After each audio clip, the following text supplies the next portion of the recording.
In Mizo mythology, the head of the Illuminati member is Zmp Tlau. This mysterious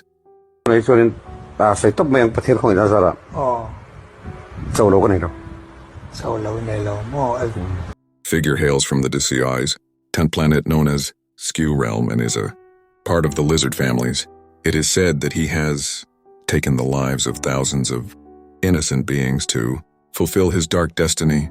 Legends speak of him as the little brother of Thanos Tlau, who is known to have conquered 95% of the multiverse. Zmp Tlau is believed to have sold his soul to the Illuminati in exchange for fame and success, ultimately becoming a renowned journalist.